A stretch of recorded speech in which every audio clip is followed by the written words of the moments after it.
आज हम ब्रिटेन के प्रधानमंत्री के बारे में पढ़ेंगे। ब्रिटेन में संसदीय शासन प्रणाली है और संसदीय शासन प्रणाली के अंतर्गत दो प्रकार की सरकार होती है, नाममात्र की और वास्तविक कार्यपालिका। प्रधानमंत्री और मंत्रिमंडल के सदस्य वास्तविक कार्यपालिका के रूप में हैं, क्योंकि प्रधानमंत्री मंत्रिमंडल का प्रधान होता है, इसलिए ब्रिटेन की संपूर्ण शासन व्यवस्था प्रधानमंत्री के आसपास घूमती है। इस कारण प्रधानमंत्री को समकक्षों में प्रथम की बजाय प्रधानमंत्री को मेहराब कहा गया और प्रधानमंत्री की स्थिति काफ़ी महत्वपूर्ण है। यदि हम ब्रिटेन में प्रधानमंत्री पद की स्थिति या प्रधानमंत्री पद के बारे में देखें तो प्रधानमंत्री पद का प्रारंभिक तौर पर कोई कानूनी आधार नहीं था। 1701 में जब जॉर्ज प्रथम और जॉर्ज द्वितीय राजा बने तो उनको अंग्रेज़ी भाषा का ज्ञान नहीं था और ब्रिटेन की राजनीति में उनकी रुचि नहीं थी, इसलिए उनके द्वारा मंत्रिमंडल की अध्यक्षता करना छोड़ दिया गया। ऐसी स्थिति में किसी एक व्यक्ति के द्वारा मंत्रिमंडल की अध्यक्षता की गई और इस तरह से वहाँ प्रधानमंत्री पद का उदय हुआ। इस प्रकार सबसे पहले प्रधानमंत्री के रूप में हम वालपॉल ब्रिटेन के पहले प्रधानमंत्री बने और इसके बाद ये परंपरा पड़ गई कि मंत्रिमंडल की अध्यक्षता सम्राट के द्वारा नहीं की जाकर प्रधानमंत्री के द्वारा की जाएगी। 1937 के राजमुकुट के मंत्रियों से संबंधित कानून में सबसे पहले प्रधानमंत्री एवं राजकोषीय कोष के प्रथम लॉर्ड के रूप में प्रधानमंत्री की स्थिति को संवैधानिक तौर पर स्वीकार किया गया और ये माना गया कि प्रधानमंत्री अपने मंत्रिमंडल की अध्यक्षता करेगा। यद्यपि इस अधिनियम में प्रधानमंत्री की शक्तियों का और कार्यों का कोई उल्लेख नहीं किया गया, लेकिन यह माना गया कि प्रधानमंत्री सम्राट की जो शक्तियाँ हैं उनका प्रयोग मंत्रिमंडल के साथ मिलकर करेगा। ब्रिटिश प्रधानमंत्री की नियुक्ति। प्रधानमंत्री की नियुक्ति सम्राट के द्वारा की जाती है। ब्रिटेन में एक परंपरा है कि सम्राट के द्वारा बहुमत दल के नेता को ही प्रधानमंत्री पद पर नियुक्त किया जाएगा। तो प्रधानमंत्री की नियुक्ति के संबंध में सम्राट अपने विवेक के आधार पर अब कुछ भी नहीं कर सकता, क्योंकि ब्रिटेन में द्विदलीय व्यवस्था है और द्विदलीय व्यवस्था होने के कारण किसी न किसी एक दल को बहुमत प्राप्त होता है। ऐसी स्थिति में बहुमत दल का जो नेता होता है उसको ही सम्राट के द्वारा प्रधानमंत्री पद पर नियुक्त किया जाता है। सामान्य तौर पर हम देखें तो 1963 के बाद सम्राट के द्वारा प्रधानमंत्री की नियुक्ति के संबंध में अपने विवेक का प्रयोग नहीं किया गया था। 1963 में सम्राट के द्वारा लॉर्ड सभा के सदस्य डगलस होम को प्रधानमंत्री पद पर नियुक्त किया गया था। उसके बाद किसी भी सम्राट के द्वारा लॉर्ड सभा के व्यक्ति को प्रधानमंत्री पद पर नियुक्त नहीं किया गया और सामान्य तौर पर अब ये परंपरा पड़ गई है ब्रिटेन में कि लोक सदन के बहुमत दल के सदस्यों के द्वारा अपने नेता को चुना जाएगा और उस नेता को ही सम्राट के द्वारा प्रधानमंत्री पद पर नियुक्त किया जाएगा। प्रधानमंत्री के लिए संसद का सदस्य होना अनिवार्य है। यदि वो उस समय संसद का सदस्य नहीं है तो विदिन 6 मंथ के अंतर्गत उसे संसद का सदस्य होना चाहिए। सामान्य तौर पर ब्रिटेन में अब यह परंपरा स्थापित हो गई है कि प्रधानमंत्री लोक सदन से ही होना चाहिए। प्रधानमंत्री के कार्य और शक्तियाँ, जैसा कि अभी हमने पढ़ा कि संवैधानिक रूप से प्रधानमंत्री के कार्य और शक्तियों का कोई उल्लेख नहीं किया गया है, लेकिन ब्रिटेन में क्योंकि संसदीय शासन प्रणाली है और संसदीय शासन प्रणाली के अंतर्गत सारी शक्तियां सम्राट में निहित है, लेकिन वास्तविक तौर पर उन शक्तियों का प्रयोग प्रधानमंत्री और मंत्रिमंडल के सदस्यों के द्वारा किया जाता है। इसलिए सम्राट की शक्तियों का प्रयोग मंत्रिमंडल का अध्यक्ष होने के नाते प्रधानमंत्री के द्वारा किया जाता है। इसलिए ब्रिटिश शासन व्यवस्था में प्रधानमंत्री की स्थिति बहुत महत्वपूर्ण है और उसे संपूर्ण विधान की आधारशिला भी कहा गया है। ब्रिटेन में प्रधानमंत्री को जो शक्तियां प्राप्त हैं वो निम्न हैं। पहला है मंत्रिमंडल का निर्माण। ब्रिटेन में मंत्रिमंडल के सदस्यों की नियुक्ति प्रधानमंत्री के परामर्श पर सम्राट के द्वारा की जाती है। यद्यपि नियुक्ति सम्राट के द्वारा की जाती है, लेकिन मंत्रियों की नियुक्ति में सम्राट कोई पहल नहीं करता। सम्राट उन्हीं व्यक्तियों को प्रधानमंत्री के रूप में नियुक्त करता है जिन व्यक्तियों को प्रधानमंत्री मंत्री पद पर नियुक्त करना चाहता है। प्रधानमंत्री मंत्री पद पर किन व्यक्तियों को नियुक्त करेगा, इस संबंध में प्रधानमंत्री की इच्छा सर्वोपरि होती है। यद्यपि उसे दल के अंदर विभिन्न व्यक्तियों की स्थिति, भौगोलिक प्रतिनिधित्व और समुदाय के प्रतिनिधि आदि को ध्यान में रखते हुए मंत्री पद पर सदस्यों की नियुक्ति करनी होती है, लेकिन फिर भी इस संबंध में अंतिम इच्छा प्रधानमंत्री की भी होती है कि वो किस व्यक्ति को मंत्रिमंडल के अंतर्गत लेना चाहता है या नहीं लेना चाहता। ब्रिटेन में क्योंकि द्विदलीय व्यवस्था है, इसलिए सामान्य तौर पर एक दल को पर्याप्त बहुमत प्राप्त होता है, इसलिए एक दलीय मंत्रिमंडल का ही निर्माण किया जाता है। प्रधानमंत्री के द्वारा सामान्य तौर पर अपने दल के सदस्यों को ही प्रधानमंत्री के रूप में नियुक्त किया जाता है, लेकिन फिर भी यदि प्रधानमंत्री चाहे तो अपने दल के बाहर के सदस्यों को भी वो मंत्री के रूप में नियुक्त कर सकता है। मंत्रियों की नियुक्ति के साथ साथ ही मंत्रियों के मध्य विभागों के वितरण में भी प्रधानमंत्री का निर्णय अंतिम होता है। प्रधानमंत्री जिस भी व्यक्ति को जो भी विभाग देना चाहे वो दे सकता है और इस संबंध में मंत्री कोई प्रश्न चिन्ह नहीं उठा सकते। प्रधानमंत्री का निर्णय अंतिम होता है। हम यदि देखें, उदाहरण के तौर पर हम देख सकते हैं कि बाल्डविन ने सर रॉबर्ट हॉर्न को श्रम सचिव का पद दिया था, लेकिन उन्होंने इसे अस्वीकार कर दिया और इसके बाद उन्हें कोई भी पद प्रदान नहीं किया गया। अर्थात सामान्य तौर पर वहाँ ये परंपरा है कि प्रधानमंत्री के द्वारा मंत्री को जो विभाग दिया जाता है उसे मंत्रियों के द्वारा स्वीकार किया जाता है, क्योंकि यदि उनके द्वारा इसको स्वीकार नहीं किया जाए तो उसका परिणाम ये हो सकता है कि उनके राजनीतिक जीवन की समाप्ति हो जाए। तो मंत्रिमंडल के निर्माण और मंत्रियों के मध्य विभागों के वितरण में प्रधानमंत्री की इच्छा सर्वोपरि होती है। प्रधानमंत्री का दूसरा कार्य है मंत्रिमंडल की कार्यवाही का संचालन करना। प्रधानमंत्री मंत्रिमंडल की अध्यक्षता करता है और मंत्रिमंडल के अंतर्गत किन विषयों पर और मुद्दों पर बातचीत की जाएगी, इस सब का जो निर्धारण किया जाता है वो प्रधानमंत्री के द्वारा किया जाता है। जब भी मंत्रिमंडल की बैठक के अंतर्गत किसी भी मंत्री के द्वारा यह जो प्रस्ताव रखा जाता है उस संबंध में प्रधानमंत्री की पूर्व अनुमति या उनकी राय अवश्य ली जाती है। प्रधानमंत्री मंत्रिमंडल के अंतर्गत नीति निर्धारण के संबंध में और विभिन्न विषयों के संबंध में प्रधानमंत्री का निर्णय अंतिम होता है।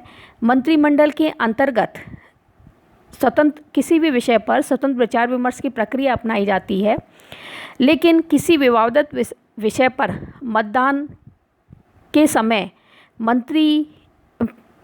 प्रधानमंत्री का मत निर्णायक होता है और सामान्य तौर पर मंत्रिमंडल के द्वारा उसके निर्णय को मान लिया जाता है। मंत्रिमंडल के सदस्यों की पदच्युति और पुनर्गठन। प्रधानमंत्री के द्वारा न केवल मंत्रियों की नियुक्ति की जाती है, बल्कि मंत्रियों को पदच्युत करने में भी प्रधानमंत्री के पास विशेष अधिकार है। मंत्रियों की पदच्युति या मंत्रियों को उनके पद से हटाने का अधिकार सम्राट के पास है, लेकिन सम्राट अपने इस अधिकार का प्रयोग प्रधानमंत्री के परामर्श के आधार पर करता है। प्रधानमंत्री को अधिकार है कि वह जब भी चाहे अपने किसी सहयोगी को, एक या एक से अधिक सहयोगियों को या संपूर्ण मंत्रिमंडल के अंत की सिफारिश सम्राट से कर सकता है। यदि प्रधानमंत्री स्वयं त्यागपत्र दे देता है तो पूरी मंत्रिपरिषद भंग हो जाती है और सभी मंत्रियों को त्यागपत्र देना पड़ता है। तो मंत्रियों का अपने पद पर रहने का जो अधिकार है वो प्रधानमंत्री की इच्छा के ऊपर निर्भर करता है। इसके अलावा प्रधानमंत्री को मंत्रिमंडल के पुनर्गठन की भी शक्ति प्राप्त है। यदि प्रधानमंत्री चाहे तो मंत्रियों की नियुक्ति के बाद भी जब भी चाहे तब मंत्रियों के विभागों में परिवर्तन कर सकता है या कुछ लोगों के मंत्री पद को उनको कैबिनेट मंत्री बना सकता है या उनको राज्य मंत्री भी बना सकता है कैबिनेट मंत्री से। तो मंत्रिमंडल के पुनर्गठन का भी जो अधिकार है वो प्रधानमंत्री के पास है। इस तरह से यदि हम देखें तो प्रधानमंत्री मंत्रिमंडल का निर्माण और उसके अंत करने में अपनी केंद्रीय स्थिति रखता है। प्रधानमंत्री के जो चौथी शक्ति है वो है प्रशासन पर नियंत्रण रखने से संबंधित।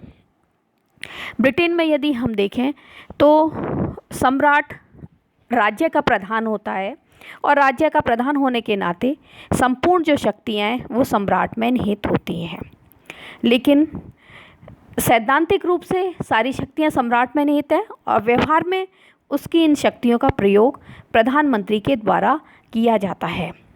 प्रधानमंत्री मंत्रिमंडल के जो विभिन्न सदस्य हैं उनके मध्य समन्वय स्थापित करने का कार्य करता है, विभिन्न विभागों के मध्य समन्वय स्थापित करने का कार्य करता है, विभिन्न विभागों के कार्यों का निरीक्षण करता है, उनको निर्देशित करने का कार्य करता है। प्रधानमंत्री के द्वारा बैठकों की अध्यक्षता की जाती है और मंत्रियों के विभिन्न विभागों के मध्यस्थता करने का कार्य भी प्रधानमंत्री के द्वारा किया जाता है। प्रधानमंत्री के द्वारा सम्राट की जो विभिन्न शक्तियाँ हैं उनका प्रयोग भी व्यवहार से प्रधानमंत्री के द्वारा किया जाता है।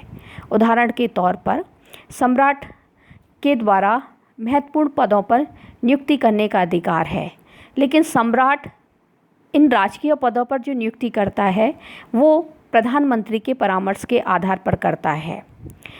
सम्राट को राजकीय उपाधियां वितरण करने का अधिकार है, लेकिन राजकीय उपाधि देने का कार्य सम्राट प्रधानमंत्री के परामर्श के आधार पर करता है। विभिन्न राजदूतों, न्यायाधीशों, उपनिवेशों के गवर्नरों आदि की नियुक्ति प्रधानमंत्री के परामर्श के आधार पर सम्राट के द्वारा की जाती है। प्रधानमंत्री कोष का प्रथम लॉर्ड और कोष का संस्थापन मंडल का अध्यक्ष होता है, इसलिए कोष के पदाधिकारियों के चयन में प्रधानमंत्री की इच्छा प्रमुख होती है। तो इस तरह से यदि हम देखें तो विभिन्न नियुक्तियों, उपाधियों के वितरण आदि में प्रधानमंत्री सम्राट को सलाह देकर महत्वपूर्ण भूमिका निभाते हैं और व्यवहार से देखा जाए तो सम्राट इन कार्यों को प्रधानमंत्री के परामर्श के आधार पर ही करते हैं। परराष्ट्र संबंधों का संचालन प्रधानमंत्री के द्वारा वैदेशिक संबंधों का संचालन किया जाता है। यदि हम देखें तो वैदेशिक संबंधों के संचालन में प्रधानमंत्री का दायित्व अंतिम होता है। जब कभी भी कोई महत्वपूर्ण समझौते होते हैं या कोई अंतर्राष्ट्रीय समझौते होते हैं या द्विपक्षीय महत्वपूर्ण समझौते होते हैं, तब वैदेशिक मंत्री के द्वारा वो समझौते नहीं होते, बल्कि प्रधानमंत्री के द्वारा ही वो समझौते किए जाते हैं और उन पर हस्ताक्षर किए जाते हैं। प्रधानमंत्री वैदेशिक मामलों में अपना प्रभावपूर्ण नियंत्रण रखते हैं और समय समय पर विदेश मंत्री को इस संबंध में निर्देशित करते हैं। तो अन्य देशों के साथ क्या संबंध होंगे, ब्रिटेन की क्या विदेशिक नीति होंगी, इस संबंध में प्रधानमंत्री की महत्वपूर्ण भूमिका रहती है। प्रधानमंत्री का नेक्स्ट कार्य है लोक सदन का नेतृत्व। प्रधानमंत्री लोक सदन में बहुमत दल के नेता होते हैं और उनके द्वारा शासन प्रमुख के साथ साथ लोक सदन के नेता के रूप में भी कार्य किया जाता है। क्योंकि ब्रिटेन में संसदीय शासन प्रणाली है, इसलिए कार्यपालिका व्यवस्था के मध्य घनिष्ठ संबंध होता है और मंत्रिमंडल के सदस्य व्यवस्थापन कार्य में भी भाग लेते हैं। प्रधानमंत्री के द्वारा संसद के व्यवस्थापन कार्यों का संचालन किया जाता है। प्रधानमंत्री के निर्देशन पर ही मंत्री संसद के अंतर्गत विधेयकों को प्रस्तुत करते हैं, महत्वपूर्ण सरकारी विधेयकों को प्रस्तुत करते हैं। महत्वपूर्ण सरकारी विधेयक प्रधानमंत्री के निरीक्षण में ही और उनके परामर्श के अनुसार ही तैयार किए जाते हैं। लोक सदन में जो बजट प्रस्तुत किया जाता है, यद्यपि उसको वित्त मंत्री प्रस्तुत करते हैं, लेकिन उस बजट में प्रधानमंत्री का मुख्य योगदान रहता है।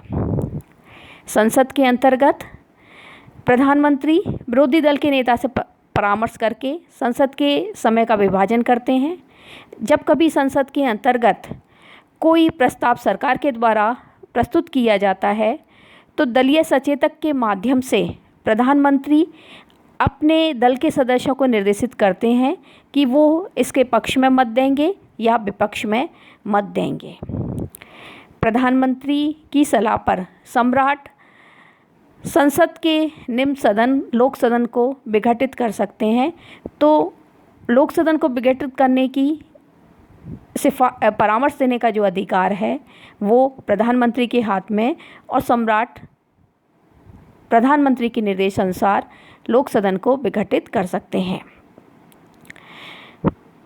प्रधानमंत्री द्वारा लोक सदन का नेतृत्व करने के साथ साथ व्यवस्थापन संबंधी कार्य करने के कारण ब्रिटिश प्रधानमंत्री की स्थिति बहुत महत्वपूर्ण हो गई है, क्योंकि प्रधानमंत्री के द्वारा न केवल कार्यपालिका संबंधी कार्य किए जाते हैं बल्कि व्यवस्थापन कार्य में भी ब्रिटिश प्रधानमंत्री का महत्वपूर्ण योगदान होता है। संसद में अधिकांश जो सरकारी विधेयक प्रस्तुत किए जाते हैं वो प्रधानमंत्री के निर्देश और उनकी इच्छा के अनुसार ही किए जाते हैं। इसलिए प्रधानमंत्री के पास व्यवस्थापन संबंधी शक्ति भी आ जाती है। प्रधानमंत्री की जो नेक्स्ट शक्ति है सम्राट और मंत्रिमंडल के मध्यस्थ की भूमिका के रूप में है। प्रधानमंत्री के द्वारा मंत्रिमंडल की अध्यक्षता की जाती है। मंत्रिमंडल के अंतर्गत जो निर्णय लिए जाते हैं उन निर्णयों के बारे में और शासन संबंधी निश्चयों के बारे में सम्राट को सूचित करने का कार्य प्रधानमंत्री के द्वारा किया जाता है। इसके अलावा सम्राट के द्वारा शासन के संबंध में जो परामर्श दिया जाता है उस परामर्श को मंत्रिमंडल तक पहुंचाने का कार्य भी प्रधानमंत्री के द्वारा किया जाता है। अब ब्रिटेन में यह परंपरा स्थापित हो गई है कि कोई भी मंत्री प्रधानमंत्री की बिना सहमति के सम्राट से नहीं मिल सकते, अर्थात प्रधानमंत्री सम्राट और मंत्रिमंडल के मध्यस्थ की भूमिका निभाते हैं और कोई भी मंत्री सम्राट की बिना सहमति के प्रधानमंत्री की बिना सहमति के कोई भी मंत्री सम्राट से नहीं मिल सकता है। प्रधानमंत्री की नेक्स्ट शक्ति है अंतर्राष्ट्रीय सम्मेलनों में ब्रिटेन का प्रतिनिधित्व करना। यदि हम देखें तो वैदेशिक संबंधों के संचालन में प्रधानमंत्री की मुख्य भूमिका होती है। इसके अलावा अब विश्व के सारे देश एक दूसरे के बहुत करीब आ गए हैं और समय समय पर जो राजनीतिक, आर्थिक और अंतर्राष्ट्रीय मुद्दों पर जो विभिन्न अंतर्राष्ट्रीय सम्मेलन होते हैं उनमें उन सम्मेलनों में देश का प्रतिनिधित्व प्रधानमंत्री के द्वारा किया जाता है। हम देख सकते हैं कि समय समय पर विभिन्न देशों के मध्य जो द्विपक्षीय समझौते हुए हैं या यूरोपियन यूनियन से संबंधित जो समझौते हुए हैं, नाटो से संबंधित जो समझौते हुए हैं, उन्हीं सब समझौतों में देश का प्रतिनिधित्व करने का जो कार्य किया जाता है वो प्रधानमंत्री के द्वारा किया जाता है। द्वितीय विश्व युद्ध के समय चर्चिल ने अमेरिकी राष्ट्रपति रूजवेल्ट तथा स्टालिन से मिलकर मित्र राष्ट्रों की युद्ध नीति निश्चित की थी। तो यदि हम देखें तो अंतर्राष्ट्रीय स्तर पर प्रधानमंत्री के द्वारा एक बहुत महत्वपूर्ण भूमिका निभाई जाती है। प्रधानमंत्री का अंतिम कार्य और शक्ति है कि प्रधानमंत्री राष्ट्र के नेता के रूप में कार्य करते हैं। प्रधानमंत्री न केवल मंत्रिमंडल के अध्यक्ष होते हैं बल्कि अब प्रधानमंत्री के द्वारा, ब्रिटिश प्रधानमंत्री के द्वारा संपूर्ण ब्रिटेन का नेतृत्व किया जाता है। हम यदि देखें तो अब जो चुनाव होते हैं, संसद के जो चुनाव होते हैं, वो चुनाव किसी दल की नीति के आधार पर नहीं लड़े जाते बल्कि प्रधानमंत्री पद को कौन व्यक्ति ग्रहण करेगा इस आधार पर लड़े जाते हैं। और जब से नेता के व्यक्तित्व के आधार पर चुनाव लड़े जाने लगे हैं, तब से प्रधानमंत्री संपूर्ण राष्ट्र का नायक बन गया है और प्रमुख बन गया है। हम उदाहरण ले सकते हैं कि 1945 में कंजर्वेटिव पार्टी के द्वारा जो चुनाव लड़ा गया था वो चर्चिल के नाम के आधार पर लड़ा गया था, बाद में टोनी ब्लेयर के नाम पर लड़ा गया था, और अब वर्तमान में भी जो प्रधानमंत्री हैं, अब जो भी चुनाव लड़े जाते हैं सामान्य निर्वाचन, वो प्रधानमंत्री पद को कौन ग्रहण करेगा इस आधार पर लड़े जाते हैं। और जब इस आधार पर निर्वाचन में उस दल को बहुमत प्राप्त होता है तो प्रधानमंत्री की जो स्थिति है वो दल में बहुत स्ट्रॉन्ग हो जाती है और इस तरह से प्रधानमंत्री संपूर्ण देश का प्रतिनिधित्व करने लग जाते हैं। इस प्रकार हम कह सकते हैं कि वर्तमान में ब्रिटिश प्रधानमंत्री की स्थिति बहुत सशक्त है। वो न केवल मंत्रिमंडल का निर्माण करते हैं बल्कि उनका अंत करने का भी अधिकार उनके पास है। लोक सदन के नेता के रूप में, राष्ट्र के नेता के रूप में और दल के सर्वमान्य नेता के रूप में प्रधानमंत्री के द्वारा महत्वपूर्ण भूमिका निभाई जाती है। ब्रिटेन के मंत्रिमंडल में प्रधानमंत्री की स्थिति।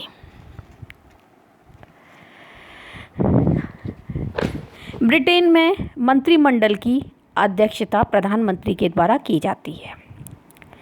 प्रारंभिक स्तर पर जब प्रधानमंत्री पद का उदय हुआ था तब प्रधानमंत्री को समकक्षों में प्रधान कहा गया था, लेकिन धीरे धीरे यदि हम देखें ब्रिटेन की राजनीति में प्रधानमंत्री की स्थिति उच्च होती गई, उसकी शक्तियां बढ़ती गईं। इसलिए वर्तमान में प्रधानमंत्री को समकक्षों में प्रथम नहीं कहा जाता बल्कि उसे मंत्रिमंडल का नायक या अधिनायक कहा जाता है। क्योंकि ब्रिटिश प्रधानमंत्री को नायक इसलिए कहा जाता है क्योंकि मंत्रिमंडल का निर्माण, मंत्रिमंडल के अंत में प्रधानमंत्री का निर्णय ही अंतिम होता है और अन्य मंत्री उनकी बराबरी नहीं कर सकते हैं। यदि हम देखें तो सम्राट और मंत्रिमंडल के मध्य प्रधानमंत्री एक संपर्क कड़ी के रूप में कार्य करते हैं।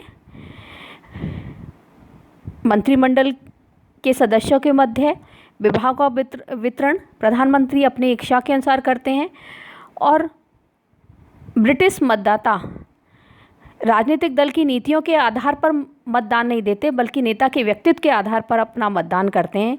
इस कारण प्रधानमंत्री की स्थिति मंत्रिमंडल के अन्य सदस्यों की तुलना में बहुत ज़्यादा बढ़ गई है क्योंकि अब निर्वाचन मंत्रियों के नाम पर नहीं बल्कि प्रधानमंत्री के नाम पर लड़ा जाता है।